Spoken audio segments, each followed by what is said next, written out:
temen gue nih dengar suara gamelan. Kayak ada perempuan berdiri di situ, kayak penjaganya, dia cantik banget. Lin di dalam toiletnya tapi sambil senyum gitu, tapi senyum setengah.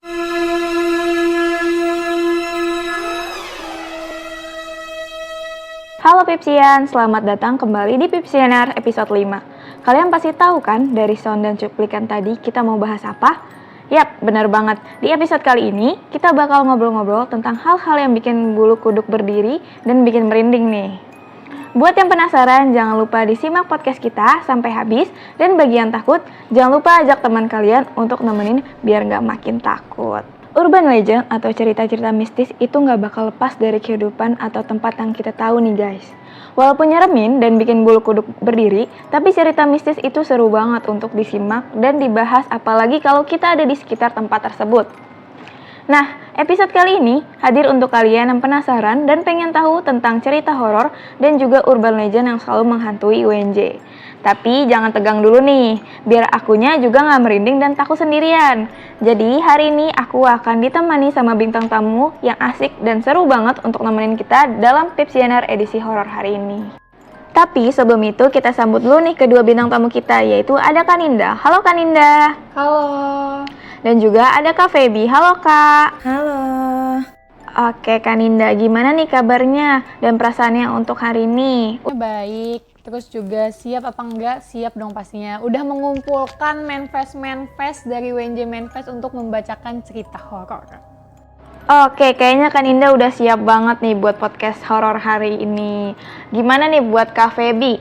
Kabarnya dan perasaannya dan kesiapan Kak Feby untuk podcast horor ini. Oke, kabar aku alhamdulillah ya baik. Untuk perasaannya udah kayak seperti Kaninda, udah siap banget nih. Tapi sebelum kita masuk ke pembahasan yang lebih jauh, aku mau nanya dulu nih, menurut kalian berdua, tempat di UNJ yang paling angker di mana sih? Dan mungkin boleh nih jelasin alasannya. Kalau buat pengalaman horor pribadi sih di di WNJ ini nggak ada. Cuma gue banyak baca-baca dari Manifest, terus juga dari pengalaman horor temen gue, mungkin nanti gue ceritain juga kali ya. Kalau yang pertama nih di Manifest yang gue tahu itu ada cerita di lift spiral. Lo tau nggak Feb? Duh, aku kurang tahu kalau di spiral, cuman lift itu emang agak serem Kak. Iya, jadi ceritanya di lift ini itu suka ada yang ngetok-ngetok. Serem banget itu Kak. Dan emang dulu tuh gue pernah dengar ya kalau di lift ini tuh ada sosok perempuan katanya gitu. Dalam liftnya atau di luar ya Kak tuh perempuan itu? Kayaknya sih di dalam. Orang temen gue tuh suka bilang gini, hati-hati ditemenin gitu. Hati-hati yang ke spiral. Hati-hati. Nextnya mungkin ini cerita horor temen gue ya. Jadi ada di sebuah gedung ya kan di UNJ yang gedungnya ciri-cirinya warna hijau. Dan di salah satu toilet di gedung itu emang rada serem sih kalau kalian tahu gitu ya. Dan bisa nyiriin, itu adanya di lantai 3. Itu dulu pernah ada kejadian yang tidak mengenakan di situ gitu ya. Terus abis itu emang kalau udah bekas kejadian kayak gitu pasti kan langsung gak enak ya hawanya. Dan juga di kelas di lantai 3 itu juga pernah ada nih cerita. Jadi ceritanya tuh udah sore, terus temen gue nih mau ke kelas gitu kan, mau ngambil sesuatu. Terus dia ngeliat ada sosok hitam lagi mojok nih ke kelas, di ruang kelas. Di ruang kelas lagi mojok ke tembok posisinya, jadi nggak ngeliat muka kan. Itu sosok hitam doang. Terus ditanya lah kayak, mas mahasiswa gitu kan, kok belum pulang? Lo tahu, disautin sama dia, kata gini, mas sendiri kenapa belum pulang? Aduh, serem banget. Kalau lo gimana Feb?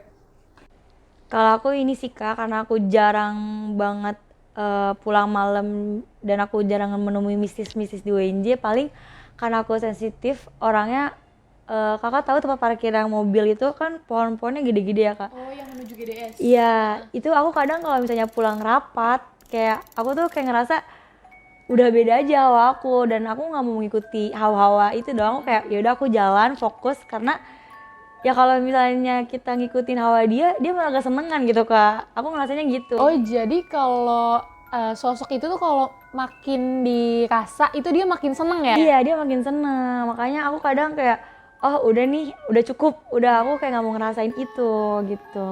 Masih bisa ditahan dong kalau gitu? Masih bisa. Kakak kayaknya banyak banget nih Kak. Ada lagi gak sih yang Kak menurut Kakak yang bener-bener Ada lagi sih. Ini fresh banget. Jadi ceritanya tuh di masih gedung yang sama ya. Pokoknya teman-teman nih kalau dengerin podcast ini kalian bayangin satu gedung dulu. Kalian udah tahu gedungnya apa, baru nyambung deh sama cerita kita gitu ya. banget, Kak. Nah, jadi ada di gedung ini tuh ada kantin. Kantinnya ini waktu itu saat COVID itu beroperasinya tuh cuma pagi, sore, dan malam gitu kan. Nah, temen aku iseng lah nih nanya kayak, Bu, di sini ada kejadian apa sih? Jadi ada kejadian pas saat COVID itu, yang namanya pulang pasti kan kompor dimatiin, keran dimatiin, gak mungkin nyala dong airnya. Pas besoknya balik lagi itu kompor nyala posisinya, air tuh udah sampai luber-luber. Terus ternyata yang mainin tuh anak kecil, iseng ya. Wah, gila, merinding banget nih Kak. Sekarang kita tag di deket tempat tersebut nih. Oke, kita lanjut ya. Buat Kak Ninda nih, ada nggak sih urban legend atau pengalaman nyeremin dari mahasiswa di sekitar UNJ? Kalau pengalaman nyeremin mungkin gue bacain manifest kali ya. Jadi manifest from anak gedung nana. Tuh siapa aja yang gak berani cerita horor boleh skip. Gue pernah beberapa minggu lalu emang datang sekitar jam 7 kurangan udah sampai. Gue sempet duduk di lantai bawah tapi suruh naik ke lantai atas. Ya udahlah gue naik ke lantai 3. Karena masih sepi, gue ke kamar mandi di lantai 3 samping musola. Emang masih gelap dan biasanya masih ditutupin gitu. Tapi ini pintunya udah kebuka karena gue cuma mau benerin hijab dan baju. Dan kalau ngaca di toilet itu otomatis kita bisa lihat belakang. Tiba-tiba set, pas lagi ngaca, kok pintu toilet ada yang kebuka sedikit. Mungkin angin kali ya, positive thinking. Lanjutlah nih benerin hijab dan pentulin. Langsung ada yang ngintip tapi kepalanya doang. Gue kaget banget dan nengok belakang tapi nggak ada. Tapi lihat dari kaca jelas banget itu cewek ngintip kepalanya doang, ditongolin di dalam toiletnya tapi sambil senyum gitu, tapi senyum setengah, anjir. Dari ceritanya aja udah serem banget nih Kak. Next, mukanya pucet banget, untungnya gue lihat gak hancur dan lain-lain. Gue nggak tahu bentukan tubuhnya kayak apa, tapi gue lihat itu rambut panjang, pas banget nongolin mukanya, dan pas nengok belakang gue langsung refleks kabur. Untung pas sampai kelas udah ada yang dateng. Ini ceritanya hampir sama kejadian pas gue di sebuah villa. Gue tuh tapi ngelihatnya nggak langsung dari kaca. Mungkin kalau dari kaca gue udah pingsan kali ya, karena gue orangnya penakut banget. Gue ngelihatnya dari keran air. Di keran air itu di belakang gue nggak gantungin apa-apa. Cuman pas gue lihat di keran air ini kok ada hitam dan putih ya, say. Hitam dan putih apa nih? Pas gue lihat ke belakang nggak ada apa-apa sampai 3 kali. Itu bener gue udah nggak kuat lagi. Gue langsung keluar. Mungkin di situ gue mikirnya suges kali ya. Cuma bayangan doang, entah itu bayangan baju gue segala macem. Cuman emang salahnya gue pas masuk ke villa itu gue tuh nggak permisi, nggak assalamualaikum. Mungkin itu sih gue positive thinkingnya ke situ. Jadi emang gue yang salah kali gitu. Aduh, dari cerita aja udah serem banget nih Kak Ninda. Ada lagi nggak nih kira-kira ceritanya? Oke, gue izin ceritain satu cerita lagi ya dari Audrey Chef. Izin ya sender. Aku punya cerita tapi ini dari temenku, kejadian di gedung FBS lama. Jadi sekarang udah dibongkar, jadi udah nggak ada. Dan waktu itu ada jekit malam. Pas sesi jukit malam kali ya. Ini sendernya bilang jekit malam. Pas sesi jukit malam ada yang main poci-pocian. Pas selesai jukit malam, poci-pociannya udah dipakai, maksudnya udah selesai nih acaranya. Nah, terus udah dibenahin kan. Ada salah satu panitia nyuruh panitia lain untuk ngeberesin si poci-pociannya. Ada 3 poci nih udah diangkut. Nah, ternyata di sini ada impostornya. 2 poci bohongannya udah diangkut, satunya malah beneran di situ. Gimana dong? Udah deh, tapi di situ posisinya si poci itu duduk dan berat. Nah, kan kakak berdua nih sering banget ikut program kerja keluar nih ya dari UNJ. Kira-kira ada nggak sih pengalaman yang pernah kakak rasain? Oke, jadi gue ada sebuah cerita di mana posisinya kita tuh lagi kegiatan kemasyarakatan gitu ya. Kita ke sebuah desa, terus lebih tepatnya sebuah sekolah. Jadi hari pertama kita datang lah, yang namanya datang capek kegiatan, udah tuh hari pertama berjalan seperti biasanya. Di hari kedua ini kita main lah nih ke Curug, karena agak senggang gitu ya. Di hari kedua kita main ke Curug, itu posisinya sore. Terus kita jalan lah ke Curug, emang agak jauh posisinya. Nah di situ awalnya biasa aja, nggak berpikir akan hujan gitu. Kita main ke Curug dan hujan di situ posisinya. Bertepatan dengan mau maghrib. Di situ jadi pada bingung nih mau pulang nerobos hujan karena hujannya gede banget, atau mau stay di situ sampai nunggu hujan reda. Akhirnya ada yang bilang udah kita nunggu aja gitu. Terus si satu orang ini mengepalai bilang enggak, harus pulang sekarang, kata dia gitu. Tapi alibinya dia nih pintar, dia bilang gini, nanti kalau air naik gimana, lo mau pulang gimana gitu. Padahal sebenarnya ada yang disembunyiin dari itu. Karena pas ditanya sama penjaganya, di sini ada yang lagi haid gak? Posisinya udah hujan nih, kita udah neduh di balik-balik gitu. Kejebak ya. Iya udah kejebak, ada yang lagi haid gak? Ada. Dia tuh langsung, bapak-bapak penjaganya ini langsung pucat gitu loh. Langsung kayak, hah? Langsung gitu. Langsung ketakutan, kebingungan, terus kabur gitu aja. Itu bapak-bapak yang di Curug ya. Kita simpen dulu, Feb. Ini cerita Curug ini. Next. Okay. Malamnya itu, teman-teman gue nih emang bocah-bocah insomnia ya. Jadi belum mau tidur nih. Itu sekitar jam 11-an sampai jam 12-an lah. Dia ngobrolin tentang si Curug ini. Dia baru tahu tuh kejadian yang di Curug yang bapak-bapak tadi tuh ketakutan gitu kan. Nah, dia habis ngobrolin di Curug, posisinya itu tempatnya kita kayak apa ya, ibaratnya secara kan yang namanya desa gitu kan biasa kita lurus langsung itu ke Curug itu kan. Kayak ngobrolnya tuh rada di atas gitu kan. Otomatis ya nyambung lah nih ke Curug-Curug ini. Dia ngomongin pas di Curug, ngobrol-ngobrol jam 1 malam udahlah cukup nih kita ngobrol, mau masuklah ke dalam sekolah. Kita kan posisinya nginep di sekolah ya. Nah, karena pintu kalau mau masuk ke pintu kamar tuh susah dan bunyi seret gitu kan, jadi nggak enak juga kan. Masuklah nih satu-satu. Temen gue yang terakhir satu di belakang ini dengar suara perempuan ketawa. Kayak ngetawain. Oke lah nih, udah masuk nih, udah sambil buku-buku masuk. Terus temen gue ini emang yang namanya di situ kita posisinya kayak pepes ya. Ada yang ngorok lah, ada yang ini, ada yang itu. Temen gue iseng dong videoin orang yang mau ngorok kan. Maksudnya biar jadi bercandaan aja besoknya. Gue masih ada nih videonya nih. Jadi ini ada buktinya ya kak? ada. Tapi sebenarnya gue bingung juga nih, ini antara suara orang atau yang lain ya. Cuma mungkin kalian bisa nilai sendiri.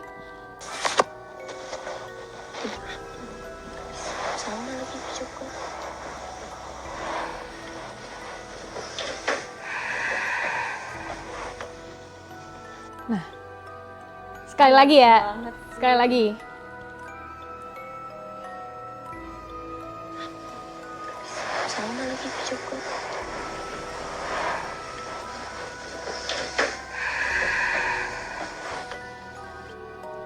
Menurut lo itu orang apa enggak, Feb?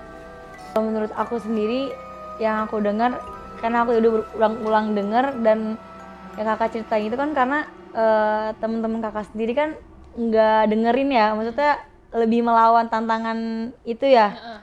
Mungkin itu bukan orang sih kak. Oh iya, sebelumnya gue mungkin lupa jelasin ya, FYI kalau kita tuh di situ posisinya perempuan itu harus masuk jam 6 malam. Iya. Udah nggak boleh ada kegiatan lagi. Tapi emang nih bocah bader tiba-tiba masuk jam 1 malam nih dia ke dalam. Dan gue mikirnya juga saat itu gue nih yang tidur posisinya gini, aduh nih bocah ketahu udah jam 6 udah suka masuk kan, apalagi ini jam 12 gitu kan. Pasti kalau misalkan ada larangan kayak gitu ada sesuatu iya kan. Nah udah tuh di situ ada suara itu, dia nggak dengerin nih, dia dengerinnya besok pagi. Setelah ada suara tiba-tiba dia lagi diem nih, maksudnya kayak lagi nyari posisi buat tidur karena kan sempit banget ya. Jadi kita mau tidur ada gelisah sedikit dulu nih. Nah temen gue nih dengar suara gamelan. Tapi gamelan itu jauh dan posisinya tuh gini, di hari pertama memang ada gamelan jaipong karena lagi ada hajatan, sunatan gitu kan. Di hari keduanya ini udah selesai, tapi dia tuh dengernya lagi tuh di jam 11 malam. Kayak nggak mungkin gak sih ada orang baru mulai hajatan di jam 11 malam, nggak mungkin kan. Nah terus abis itu ya butuh lah kita nih validasi nih, kan berlima nih yang keluar malam ya, berlima ini butuh validasi dong, denger suara gamelan hajatan apa enggak. Ditanya satu persatu, denger. Tapi posisinya gue yang tidur itu nggak ngedenger apa-apa. Gue kan tipe orang yang sensitif bau sama suara kan. Nah coba deh nih denger kapan sih? Coba denger suara gamelan, kata dia gitu. Gue nggak denger apa-apa, tapi mereka tuh sampai bisa ngehitung hentakannya gitu loh. Suara jaipong kayak peng peng peng, dia bisa sampai ngehitung kayak gitu. Berarti kan emang jelas banget kan.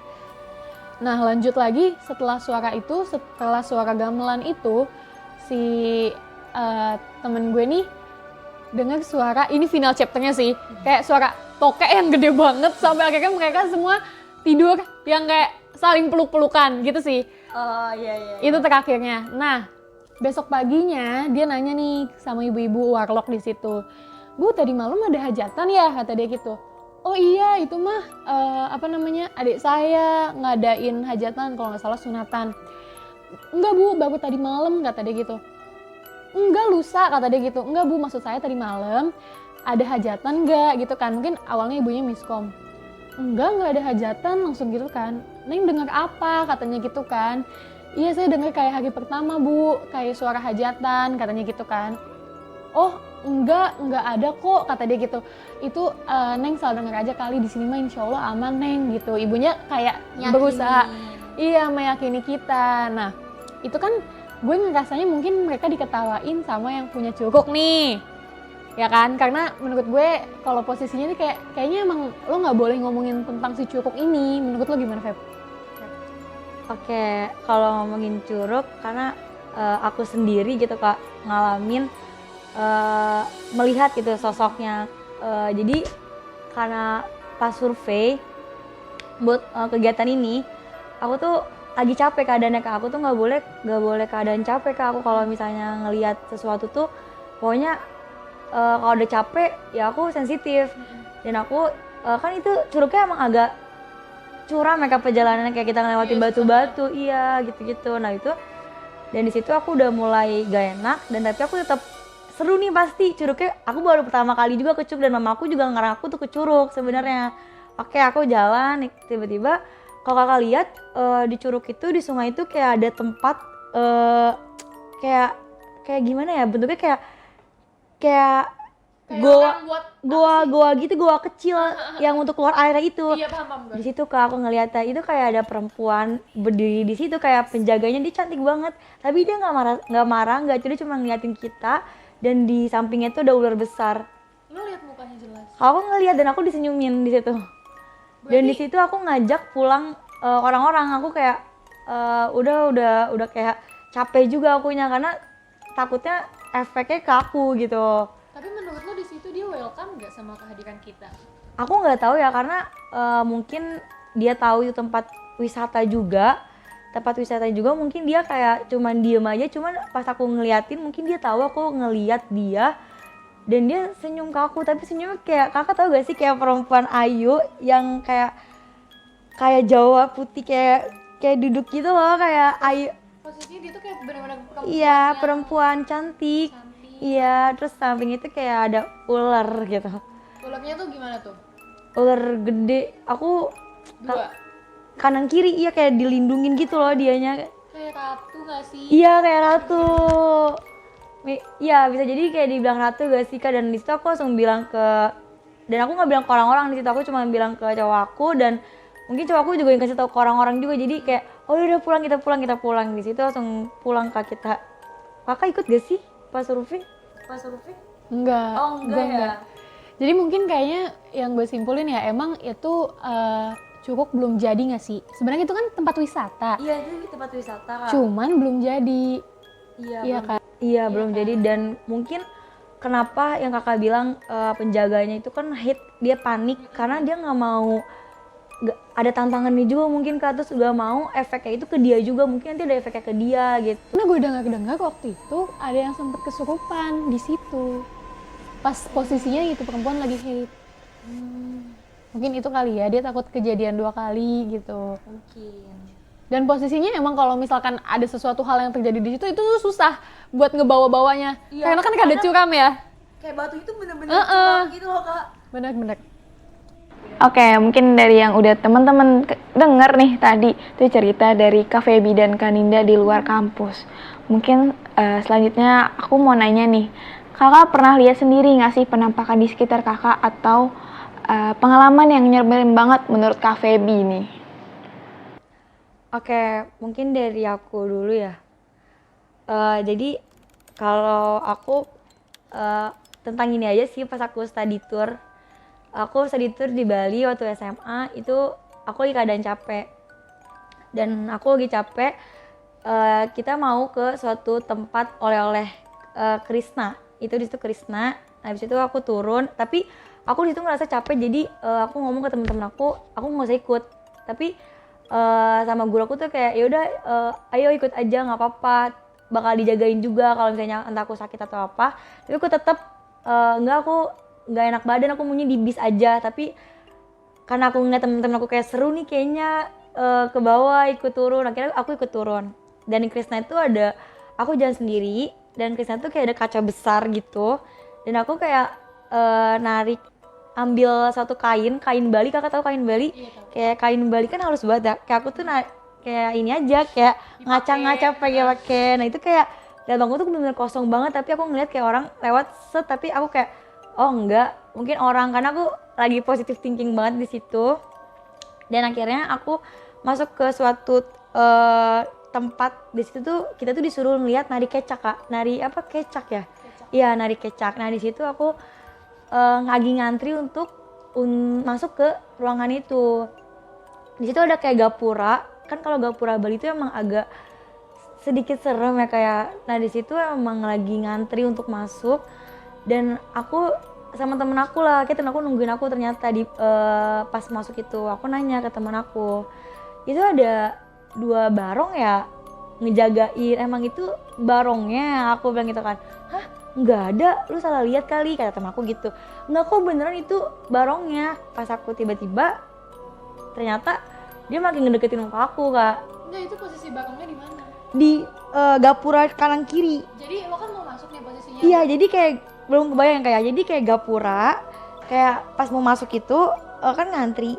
Nah aku tuh kayak ngerasa, nah jadi barong itu 2 itu. Nah aku nanya ke temen aku, apa aku salah lihat atau takutnya aku nggak mau ngasal gitu. Aku tanya ke temen aku, lu ngeliat ada barong ya di 2 ini, ada barong ya di gapura ini? Enggak ada, lu salah lihat kali, kata dia gitu. Hah, emang iya? Pas ternyata pas aku ini, dia mendekati aku Kak, barongnya bener-bener ngedekati aku. Dan di situ udah aku pingsan Kak. Jadi trauma juga ngelihat kayak gitu-gitu, kayak ngeliat barong-barong patung-patung barong, tapi trauma ngeliatnya, kayak serem karena kayak ngerasa oh dia dia gerak nih, karena dia gerak nih gitu, jadi kayak punya trauma sendiri. Gitu aja sih Kak Caca untuk cerita, untuk aku ngeliat langsungnya itu. Oke, mungkin kalau misalkan kayak gitu jadi trauma berat ya buat lihat barong. Bener trauma banget itu, barongnya serem banget. Nah, itu dia Pipsiniar episode kali ini. Hopefully bisa mengobati rasa penasaran Pipsian tentang cerita horor yang ada di kampus kita ini. Tak lupa juga aku ucapkan terima kasih kepada kedua bintang tamu kita, yaitu Kak Ninda dan Kak Feby, yang telah menyempatkan waktunya untuk hadir di episode kali ini. Oh ya, buat teman-teman Pipsian yang masih penasaran sama kedua bintang tamu kita, bisa langsung follow aja nih IG mereka di Ninda FTN, Feby Indriani, I-nya 3. Oke, buat para Pipsian, kalian bisa dengerin podcast ini di via YouTube dan Spotify BEM-PP PIPS UNJ. Jangan lupa kepoin terus media sosial BEM-PP PIPS UNJ ya. Have a good day and see you in next episode. Bye-bye!